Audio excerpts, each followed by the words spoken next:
Greetings all, Jeremy Thomas here. I'm not going to waste much time with the introductions. What I'm going to do today is I'm going to show you my entire collection of Chinese swords that are functional combative swords, sharps, as they say in our parlance. So I'm going to take a look at each one individually. I'm going to give one pro, one positive comment, and one negative comment. That way, we know it's a nice even, there's nothing, nobody's getting preference, okay, because we're looking at several different vendors, all right? So, here we go.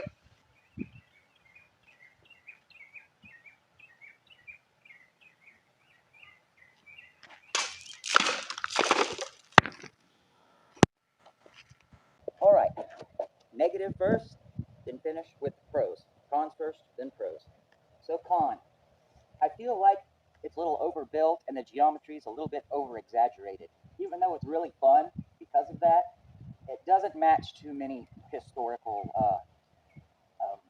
pieces. There's a few out there, but for the most part, they were a bit more slender and not quite as exaggerated with the width like this blade is. The Pro, this is an excellent cutting blade that can get you into cutting for $170 at Cultivatina. That's a ridiculously good price for a Hanwei product.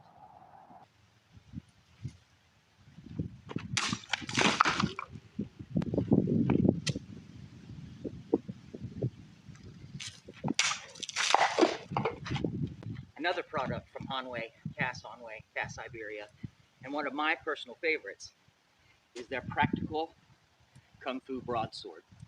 Okay? You can snatch it up for around 200, 220, and unlike the older models, the newer models are built a lot better. So negative first, I only feel comfortable using it on soft targets like bottles. Because it cuts them so good, I would be absolutely heartbroken if I tried to cut bamboo with this, harden bamboo, and ruin the edge. So it's really a little thin for me for hard targets. So it's a soft target blade. Pro, it's one of the smoothest cutting. Okay, it's more compact. It's not quite as long as a lot of other models, and this is one of Hanwei's best products in my opinion that I've ever held anyway.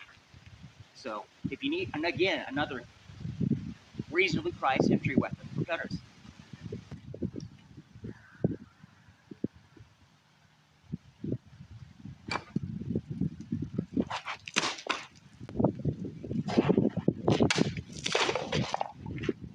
This model is the TFW, or Traditional Filipino Weapons, Chinese Jian, or Gim, Cantonese, straight sword, okay? Cons. The wood handle becomes very slippery, very fast. I need to have it wrapped. That's my future plan for it, so that should negate that. The other thing is, it's D2 steel, but something about it makes it incredibly hard to sharpen, okay? And just for note, this is the oldest. I've had this longer than any other Chinese cutting piece in my collection. Okay, so I've had it for 8 years now, and it's held up, so it's definitely solid. Okay, the pros, it's an excellent thruster, and if your edge alignment's good, it will cut, as you saw. That was actually one of the better horizontal cuts that I've got out of bottles. This one usually does better on hard targets, but yeah. Again, this one's moving up a little bit into the 300 and some range, but not a bad weapon at all.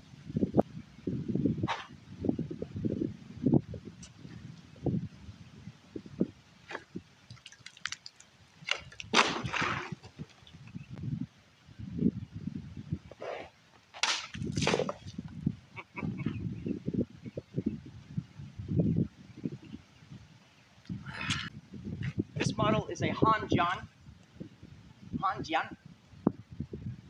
from Cloudhammer Steelworks, which was originally sent to me for review by RVA Katana. Appreciate you guys. And I liked it so much, I decided I wanted to buy it. They gave me a good deal. Now it's mine. Cons, the fittings are a little cheap. That's it. That's cons. Pros, This thing cuts like a monster. I don't know what kind of steel it's made out of exactly, but as you can see, soft targets no problem, and it rips through mats with no. So this is absolutely my favorite piece that I have from the Han Dynasty, for sure, as far as cutting, actual cutting goes. The stabbing is almost, it's so good at cutting, the stabbing feature is almost, you almost forget about it.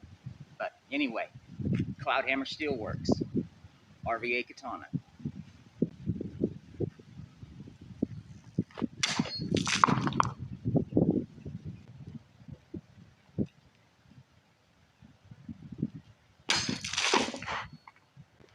The LK Chen Nue Dao, or Oxtail Dao. Con, I don't like it as much as my Hanwei model, only because it feels like it's sized a little bit too big for me. Okay, the Hanwei's a little more compact and it feels a little more within my control. Okay, Pro is my Con gives me the advantage of having a longer reach than a lot of market Oxtail Dao. The grip's very well done. Okay, the blackened fittings fit very well, very tight. Okay, and as you saw, it cuts comparably well to the Hanwei model, and they're both within the same price range. So if you're a bigger, taller, lanky guy, I would recommend this one, as it's got features that would suit a taller person, whereas the Hanwei, I think, would suit a shorter person. Okay, so that's really the only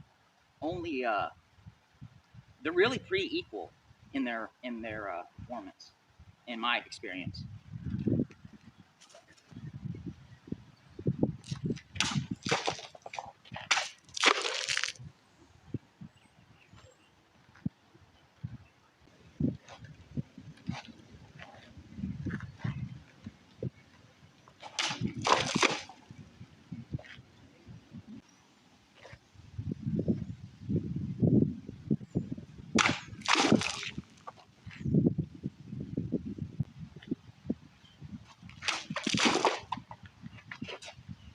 These as a pair, the LK Chen Yongling Dao. Okay, that brings us to seven swords, and it brings us to the halfway point in our video. This will be the end of section 1, because I have to save space since I'm just going through my camera, storage and all that. So this is part 1, and we will continue with part 2 tomorrow. Okay, we got lots of bottles saved up. All right, so enjoy this first part. If you're wondering why I'm using gloves now during cutting, stick around, and that will be explained with a lot of other things in the next part. What do I have cons against these? I have none. None. Anytime this model has failed me has been 100% my lack of skill, whether it be edge alignment incorrect, whatever. Pro, it's the best single-handed cutter in my collection, bar none. It's a one-to-one recreation of an actual period model from Mr. Peter Decker's collection, and it is absolutely just a monstrous cutter. So if you're ready to break the $400 mark, okay, this is what I recommend as far as one-handed cutting goes. All right, two-handed cutting, I just thought I'd do something flashy at the end of the. This is actually the second one's a present for my Sifu Rustanacker when he comes down to teach and visit.